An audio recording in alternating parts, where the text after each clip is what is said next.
Okay, day 19, and I just wanted to say now, I wanted to do a little background of the articles I was referring to. This is Bill Clinton with Frank Justra, and then this is Joe Becker from the New York Times talking about this deal, and it's Nazarbayev. So like Nazar is na on the za, I'm a little too fat, na on the za, Nazarbayev, or Bay, like Bayev, okay? So, like Bay watching Ev, Ev running down the beach, Bay watching Ev. So Nazarbayev, yeah. Anyway, Nazarbayev, this isn't Nazarbayev, it's another guy, but just think it is. Anyway, he does, Joe Becker writes this article about 2005 where Justra brings Clinton in 2005 to do this deal.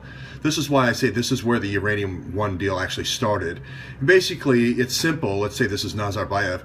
Hey, you just take your uranium and we'll sell it all over the world, and we'll make a lot of money. I mean, that's all it starts out being. And this is why I have such affinity for Bill Clinton.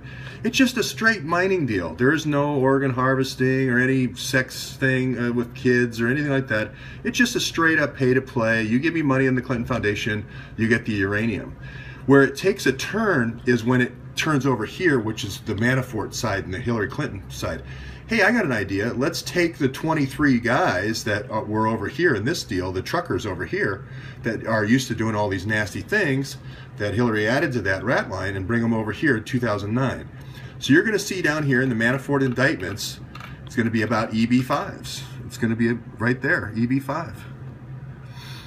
And Jared Kushner played a role in this, so they're going to try to throw all this on Kushner and Manafort. That's what the indictments are going to be coming. But most of the indictments are going to be gag orders, like they've gagged Sibel Edmonds on, I think Sibel worked for him 20 years ago. It's just another fancy gag order. So I was part right in both of the videos earlier this morning. But I think this is why Manafort's under house arrest. They don't want him going and talking to the press.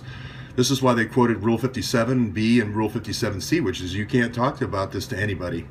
So Manafort's between a rock and a hard place here. He has to kind of go along with it, take a minor plea in order to rat on Kushner and all these other folks. And they're going to say, hey, this is a big EB5 scam that Kushner and Manafort ran, and Trump knew about it. So Trump is guilty by association. That's what's coming.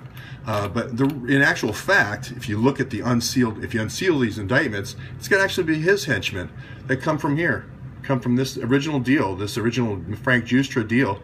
It's going to be his 23 Uzbeki truckers sprinkled all around different port cities and different Midwestern cities trucking this uranium around.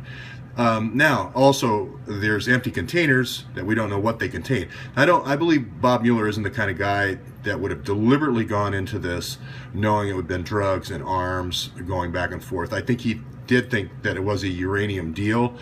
I believe Comey to also be that. Maybe he thought maybe weapons were going because Comey's a weapons guy. But McCabe knew there was drugs. I am saying that today. McCabe knew there was drugs. He's been on Hillary's side protecting her for 20 years and doing wiretaps for her.